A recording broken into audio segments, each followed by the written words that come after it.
Our friendship means too much to me to ruin. I had just confessed my feelings to my closest friend Violet after 2 years of what I thought were meaningful sailing adventures and deep conversations about our life goals, but those 7 words cut deeper than any storm we'd weathered together on the Georgia coast. For 2 years, we developed this incredible rhythm where every Saturday morning found us prepping my 26-foot sailboat at the Thunderbolt Marina, checking weather patterns and tide charts before heading out into the maze of salt marshes and barrier islands that make Savannah's coasts so spectacular. I'd been building up to this moment for months, convinced that our weekly trips out on these pristine waters meant as much to her as they did to me, that the way she'd open up about her dreams and fears during those golden hour conversations while we watched dolphins play in our wake indicated something deeper than friendship. She'd tell me about her ambitions to start her own consulting business, about how she felt stuck in her current marketing job, and I'd share my ideas about advancing from equipment maintenance into actual marine engineering, about designing sustainable offshore systems that could help protect the very ecosystems we sailed through together. When I finally told her how I felt during one of our sunset sails near Tybee Island, watching the lighthouse beams sweep across water that had turned molten gold in the dying light, her gentle rejection came with a careful explanation about witnessing too many valuable connections destroyed by romantic complications. She talked about how she'd seen friendships explode into bitter endings when people tried to force something that wasn't naturally there, about college relationships that had poisoned entire friend groups and work situations where romantic failures had created permanent awkwardness. I accepted her decision with as much grace as I could manage, telling her I understood and appreciated her honesty, that I valued our friendship too much to want to damage it, but internally I felt like someone had pulled the anchor chain right through my chest. The ride back to the marina felt endless, both of us trying to maintain normal conversation while this massive shift hung between us like a sudden weather front that had changed everything about the landscape. That night, lying in my small apartment near the marine equipment warehouse where I worked as a technician, I realized with painful clarity that staying around something I couldn't have would be emotionally destructive, like trying to sail into a headwind that would never shift in my favor. Every Saturday would become a reminder of what I'd hoped for but couldn't pursue, every shared sunset would feel like torture, and eventually my disappointment would probably poison whatever genuine friendship we did have. The next morning, I started researching marine engineering positions in distant coastal cities, scrolling through job boards for offshore wind energy companies and underwater cable installation firms, knowing I needed significant distance to heal properly and recognizing that my 5 years of experience maintaining sophisticated marine equipment might actually be valuable somewhere far from the Georgia marshlands that now held too many memories of what I'd thought we were building together. I spent hours that weekend reading about marine systems engineering programs, offshore renewable energy projects from Maine to the Pacific Northwest, and underwater infrastructure development that would let me channel my technical skills into something meaningful while putting thousands of miles between me and the woman who just made it clear that I'd completely misread 2 years of what I'd considered the most important friendship of my adult life. The irony wasn't lost on me that I'd spent months planning how to tell Violet about my feelings, analyzing every conversation and shared moment like I was troubleshooting a complex electrical system, only to discover that all my careful observations had led me to completely wrong conclusions about what we meant to each other. By Sunday evening, I'd already identified 3 promising opportunities in coastal Maine and 2 more in the Pacific Northwest, positions that would let me work on cutting-edge marine technology while building a new life somewhere that held no memories of Saturday morning prep sessions, sunset conversations, or the particular way Violet laughed when dolphins raced alongside our boat. I implemented what I called a strategic withdrawal, carefully reducing our regular sailing trips and group gatherings without creating drama or making Violet feel guilty about her choice, because the last thing I wanted was to become one of those guys who makes a woman's life miserable just because she didn't return his feelings. Instead of our usual Saturday morning routine, I started declining her invitations with believable excuses about equipment maintenance projects at the marina, family commitments in Atlanta, and overtime shifts that my supervisor had supposedly requested for urgent client repairs on damaged underwater communication cables that required immediate attention. When we did end up at the same social gatherings, I positioned myself strategically across rooms, engaging with other friends while keeping our interactions brief and friendly but not seeking out those deep one-on-one conversations that had become so important to me over the past 2 years. I could see her watching me sometimes during group dinners at our usual waterfront restaurants, probably trying to figure out why I seemed different, why I wasn't gravitating toward her the way I always had before, but I kept my responses polite and surface level whenever she tried to draw me into more meaningful discussions about work frustrations or weekend plans. The whole process felt like carefully dismantling a piece of complex marine equipment, removing each connection methodically so nothing got damaged in the separation, even though every casual interaction reminded me of what I was losing. Within 3 weeks of my confession, I'd secured a senior marine systems engineer position with an offshore wind energy company based in Bar Harbor, Maine, after a series of phone interviews where my expertise in underwater cable systems and experience troubleshooting saltwater corrosion issues turned out to be exactly what their Atlantic expansion project needed for their ambitious offshore wind farm development. The hiring manager seemed genuinely excited about my background in marine equipment maintenance and my familiarity with both the technical and environmental challenges of working in coastal waters, explaining how they were looking for someone who understood the practical realities of ocean engineering rather than just theoretical knowledge. The timing felt like the universe finally throwing me a lifeline, offering me both the geographic distance and professional advancement I needed to rebuild my life around something other than unrequited feelings for someone who'd made it clear I'd never be more than a friend. At my farewell party, held at the same marina where Violet and I had launched so many sailing adventures, she gave me a nautical rope bracelet she'd braided herself using the same blue and white pattern we'd seen on a lighthouse during one of our trips to Cumberland Island. She asked me to promise we'd stay connected no matter how far apart we were, that distance wouldn't change the friendship that meant so much to both of us, and I could see genuine emotion in her eyes as she talked about how rare it was to find someone who truly understood her love for the water and her dreams about the future.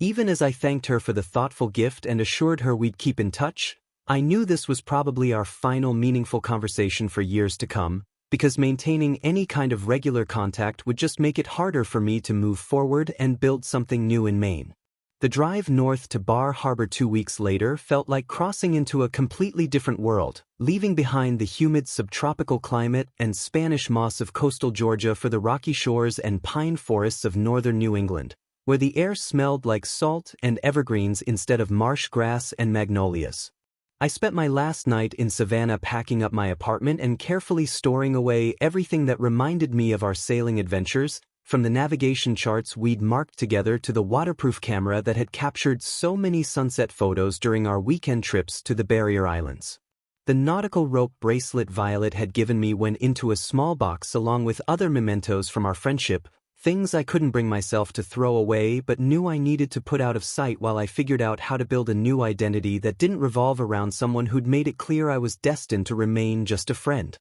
I rebuilt my entire identity in Bar Harbor by deliberately immersing myself in Maine's coastal culture, joining the Mount Desert Island Conservation Alliance and volunteering for beach cleanup projects that let me channel my love for marine environments into something productive rather than nostalgic. Within my first month, I'd signed up for lighthouse photography classes at the local community college, started following Maine's rugged coastline Instagram accounts instead of Georgia marsh scenes, and completely overhauled my social media presence to feature Acadia National Park's granite cliffs and lobster boats instead of the Spanish moss and barrier islands that had defined my previous life. My challenging new role designing sustainable offshore energy platforms provided the kind of intellectual fulfillment I'd never experienced in equipment maintenance, working with innovative engineering teams across New England's renewable energy sector to solve complex problems about anchoring wind turbines in deep Atlantic waters and routing underwater cables through sensitive marine ecosystems.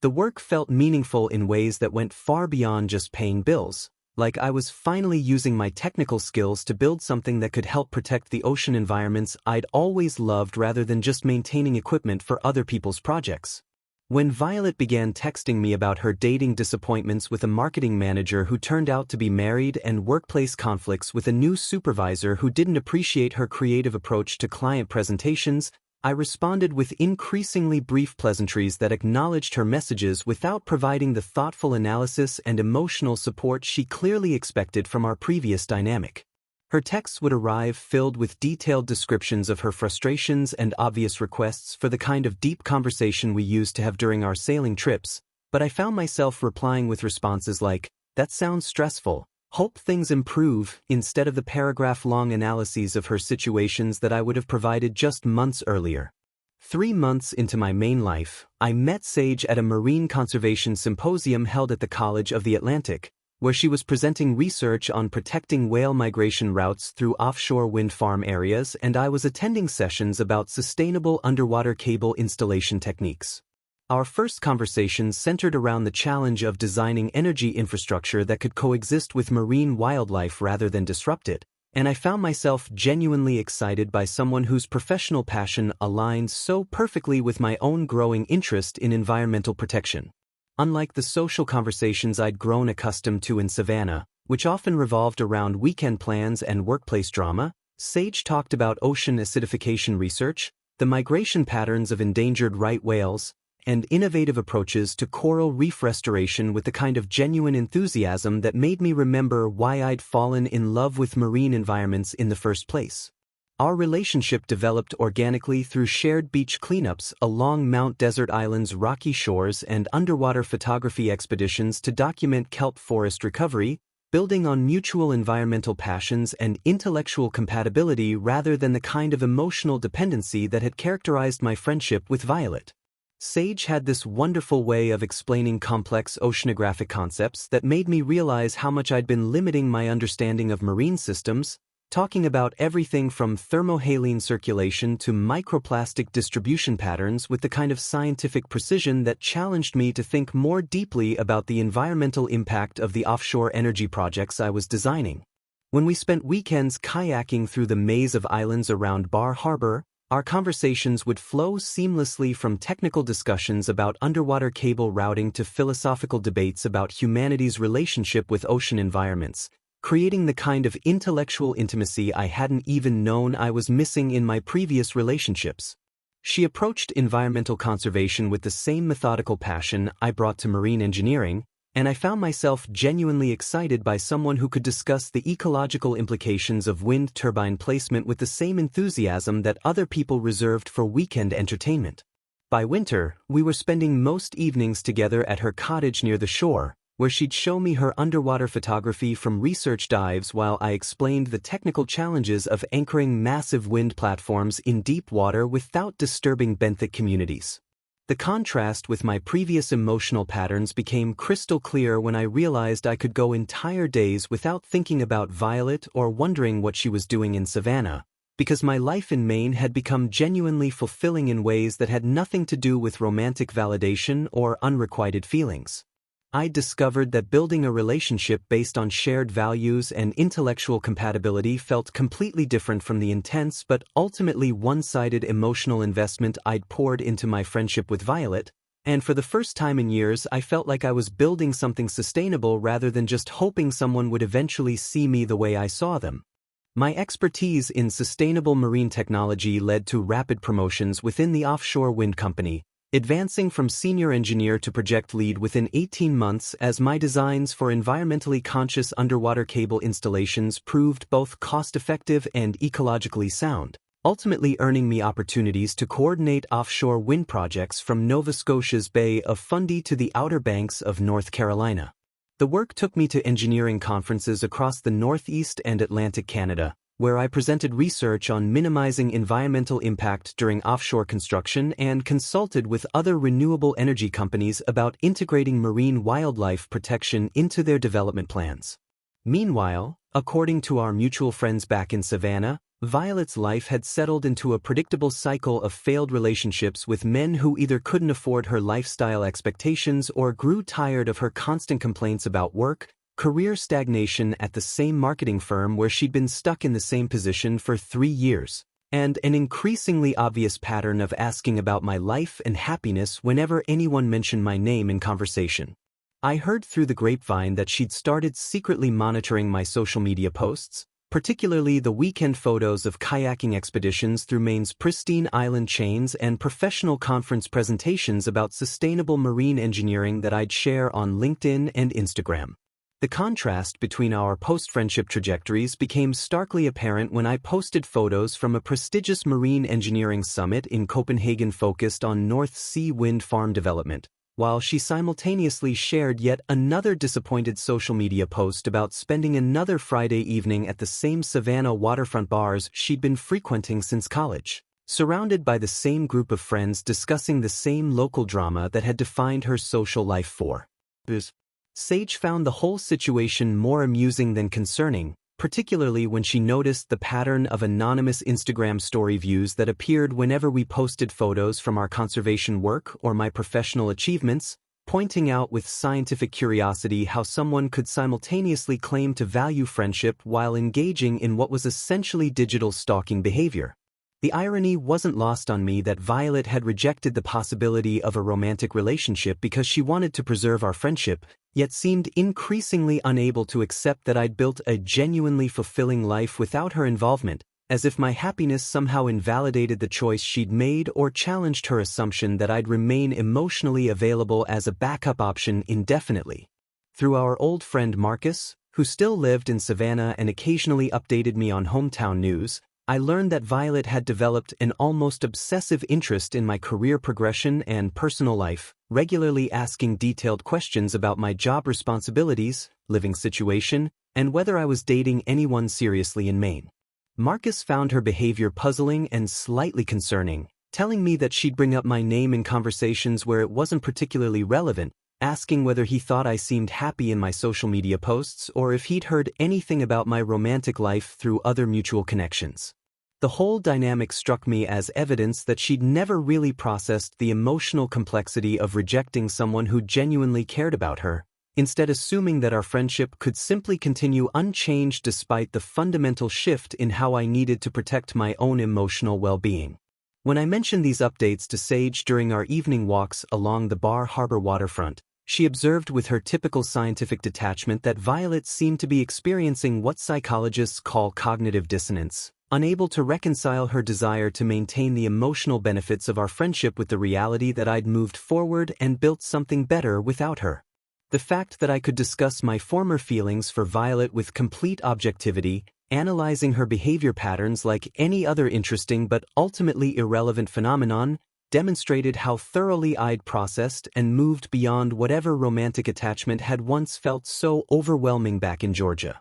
2.5 years after leaving Georgia, Violet engineered what she claimed was a business trip to Maine, supposedly visiting my office as part of a coastal tourism consulting project she was working on for her marketing firm, though I suspected the real purpose was to assess my life situation and test whether our old dynamic could be revived. She reached out through LinkedIn with a carefully crafted message about being in the area for client meetings and wondering if we could grab lunch to catch up properly, making it sound like a casual coincidence rather than the deliberately planned reconnaissance mission it obviously was. During our forced lunch at a deliberately impersonal seafood restaurant in downtown Bar Harbor, I kept the conversation strictly focused on professional topics while frequently mentioning Sage and our shared environmental advocacy work, describing our recent research expedition to monitor harbor seal populations around Mount Desert Island and our upcoming plans to attend a marine biology conference in Vancouver where she'd be presenting findings on microplastic accumulation in kelp forest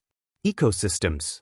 Violet repeatedly attempted to steer our discussion toward nostalgic memories of our sailing adventures, bringing up specific trips to Cumberland Island and that time we'd gotten caught in an unexpected squall near Sapelo Sound. But I consistently redirected the conversation back to work-related topics and current projects, making it abundantly clear through my consistent use of we and us when discussing future plans that Sage and I were a permanent partnership rather than a casual dating situation.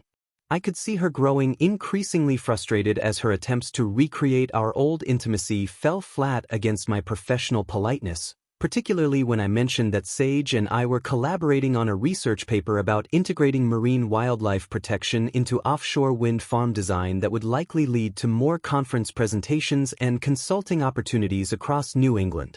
After an hour of unsuccessful attempts to rekindle any semblance of our former connection, she appeared genuinely shocked when I excused myself for a client video call about an urgent cable routing issue in Nova Scotia, making it clear that I had pressing professional obligations and wouldn't be suggesting we meet again before she returned to Georgia. The entire interaction felt like watching someone try to restart a machine that had been permanently shut down and repurposed for completely different functions, and I realized with satisfaction that I felt absolutely nothing beyond mild inconvenience at having my afternoon disrupted by someone who'd become essentially a stranger with familiar features. Within a week of her return to Savannah, she began sending lengthy text messages filled with specific memories from our friendship and increasingly unsubtle hints that she might have made a mistake in not exploring something deeper between us. Messages that I read with the detached interest of someone reviewing old case files from a job they'd left years earlier. Her texts would arrive at random times throughout the week, starting with seemingly innocent updates about mutual friends before transitioning into detailed reminiscences about our sailing trips, specific conversations we'd had about future dreams, and observations about how different her life had become since I'd moved away. She'd mention how she'd driven past the marina where we used to launch my sailboat and how empty it looked without familiar faces, or how she'd seen a documentary about offshore wind energy and thought about the projects I was working on in Maine. The messages felt increasingly desperate in their attempts to recreate emotional intimacy through shared nostalgia, as if she believed that reminding me of our history would somehow reactivate feelings I'd successfully processed and moved beyond years earlier. I found myself showing these messages to Sage not out of concern or confusion, but with the kind of anthropological fascination you might have when observing behavior that perfectly illustrated psychological patterns you'd read about but never witnessed firsthand. Sage would read them with scientific interest, pointing out the manipulation techniques embedded in seemingly casual observations and the way Violet was systematically testing different emotional approaches to gauge my responsiveness. The most revealing aspect of these communications wasn't their content but their timing, arriving consistently when Violet was probably scrolling through my social media posts about professional achievements or weekend activities with Sage,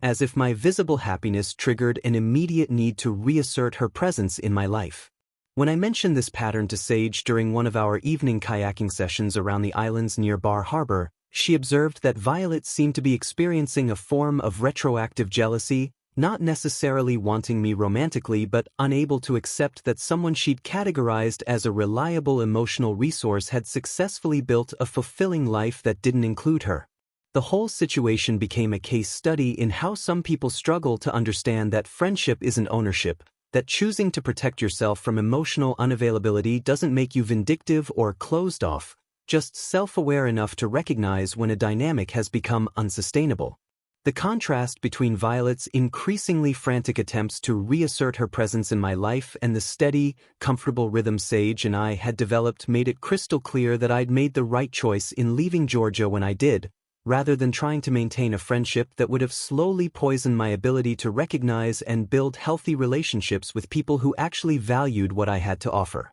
On my birthday, exactly 3 years after leaving Savannah, Violet sent a carefully crafted message that arrived at 7 in the morning, timed to catch me before I started my day and filled with specific references to our shared memory of getting caught in a sudden thunderstorm during a sailing trip to Little Tybee Island, where we'd taken shelter in a small cove and spent 2 hours talking about our dreams while waiting for the weather to clear. The message expressed how much she missed having someone in her life who truly understood her adventurous spirit and desire to explore beyond the familiar boundaries of everyday routine, someone who shared her appreciation for the unpredictable beauty of coastal weather and the way storms could transform ordinary afternoons into memorable adventures. She wrote about feeling stuck in patterns that no longer served her growth, surrounded by people who preferred safe predictability over the kind of spontaneous exploration that had defined our weekend sailing trips, and she ended with subtle suggestions about reconnecting properly when her work schedule allowed for a longer visit to Maine. Hints that were clearly designed to sound casual while hitting every emotional button she could remember from our past conversations about feeling understood and appreciated. I read the message twice while drinking my morning coffee in the kitchen of the cottage Sage and I had been sharing for 8 months, felt absolutely nothing beyond mild annoyance at the transparent manipulation attempt, and put my phone away without responding while we spent the afternoon browsing engagement rings at Harbor Jewelry, a decision I'd been considering for weeks as our relationship had naturally progressed toward deeper commitment. The timing felt almost surreal, receiving messages about past adventures and emotional connection while actively planning a future with someone who represented everything I'd learned I actually wanted in a partner, someone whose love felt steady and chosen rather than desperate and conditional. When I posted an Instagram story of our intertwined hands over a display case filled with marine-themed engagement rings, featuring Celtic knot designs and settings that incorporated sea glass and pearls, along with a simple caption that read, "Big decisions ahead," the response from our main friends was immediate and enthusiastic, filled with heart emojis and excited comments about how perfect we were together. Within an hour, however, my phone started buzzing with incoming calls from Violet's number, calls I let go to voicemail while Sage and I continued discussing ring styles and planning the perfect proposal location somewhere along Maine's spectacular rocky coastline. The voicemails she left grew increasingly desperate and incoherent as the evening progressed, starting with casual birthday wishes that quickly escalated into rambling monologues about wanting to really reconnect, and how she'd been thinking a lot about us lately. Messages that revealed just how much my visible happiness with someone else had disrupted whatever fantasy she'd been maintaining about our former friendship and my continued emotional availability. In the final voicemail, left around midnight, her voice carried a tone of barely controlled panic as she talked about how she'd always assumed we'd find our way back to each other eventually, that the distance and time apart had just been a temporary phase that would naturally resolve itself when we were both ready for something deeper than friendship.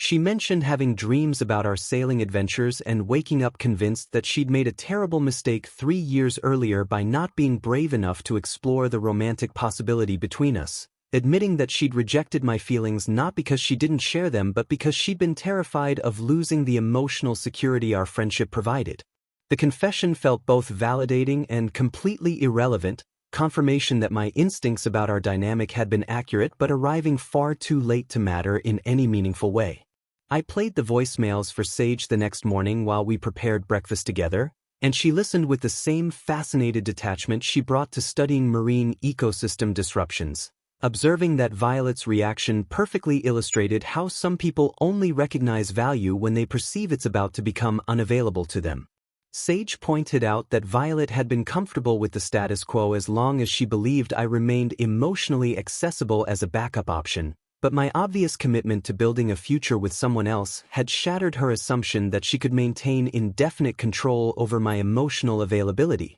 The whole situation reinforced how much healthier my life had become since leaving Georgia, surrounded by someone who appreciated my devotion rather than taking it for granted, who built me up rather than keeping me in emotional limbo, and who understood that real love involves choosing each other actively rather than just accepting whatever attention feels convenient. That evening, as Sage and I walked along the moonlit shore near Base Harbor Headlight, discussing potential wedding venues and timeline logistics, I realized that Violet's desperate phone calls had actually served as the perfect contrast to highlight how completely I'd moved beyond the person I'd been 3 years earlier, someone who'd been willing to accept crumbs of emotional availability from someone who saw him as a reliable source of support rather than a genuine romantic partner. The woman whose rejection had once felt devastating had become nothing more than a reminder of how much I'd grown and how much better my life had become since choosing to prioritize my own emotional health over maintaining a connection that had never been as meaningful to her as it was to me.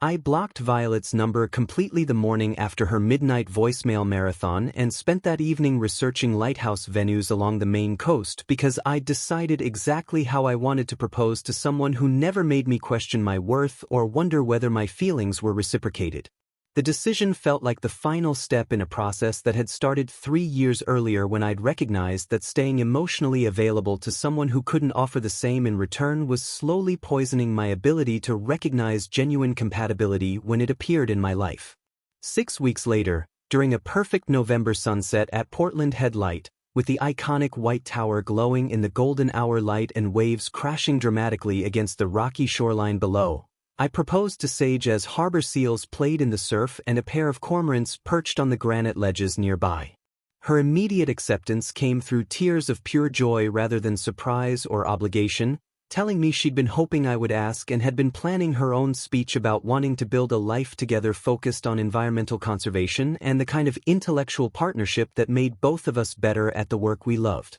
Our engagement announcement consisted of a simple photo of Sage's hand in mine with the iconic lighthouse silhouetted against the sunset sky in the background, accompanied by a caption about finding your perfect conservation partner that immediately received enthusiastic responses from our main friends and environmental colleagues who'd watched us build something genuinely solid together over the past 2 years. The photo captured everything that mattered about our relationship: the natural beauty of the Maine coast we'd fallen in love with separately and together, the understated elegance that characterized how we approached both our work and our personal lives, and the sense of partnership that had developed organically through shared values rather than forced romantic gestures or emotional manipulation. According to Marcus, our mutual friend from Savannah who'd maintained loose contact with our old social circle, the news reached their group within hours through the interconnected network of social media connections and mutual acquaintances that still linked my current life to my previous one.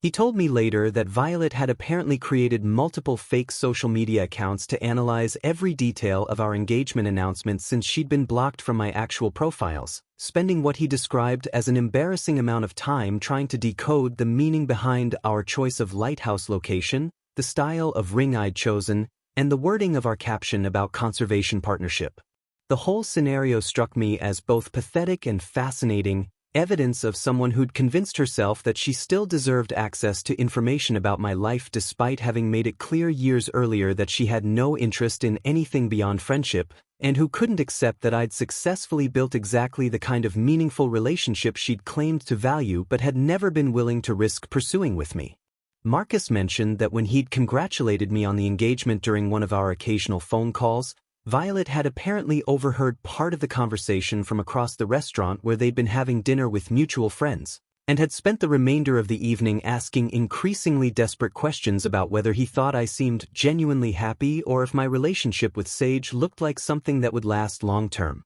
The irony of someone who'd rejected the possibility of romance because she valued our friendship too much to risk it now obsessing over my romantic success with someone else wasn't lost on me, and I found myself genuinely grateful that I'd had the wisdom to remove myself from her emotional orbit before her inability to process rejection could damage my capacity to recognize and appreciate genuine partnership when it finally appeared. When Sage and I began planning our wedding for the following September, choosing a ceremony location at the Astikou Azalea Garden in Northeast Harbor with a reception overlooking Frenchman Bay, I felt only satisfaction about how completely my life had transformed since leaving Georgia, surrounded by friends who celebrated our happiness rather than monitoring it for signs of vulnerability or failure. The contrast between building a future with someone who actively chose me every day and the exhausting dynamic of hoping someone would eventually see my worth couldn't have been more stark, and I realized that Violet's rejection had actually been the greatest gift she could have given me, forcing me to discover what I actually deserved rather than settling for whatever emotional scraps someone else was willing to offer. The few updates I received about her life through our mutual connections painted a picture of someone still stuck in the same patterns that had defined her 3 years earlier, cycling through relationships with men who either couldn't afford her lifestyle expectations or grew tired of her constant need for validation, still working at the same marketing job with no clear career advancement, and apparently still asking about my happiness whenever my name came up in conversation as if monitoring my success could somehow change the choices she'd made or the opportunities she'd missed.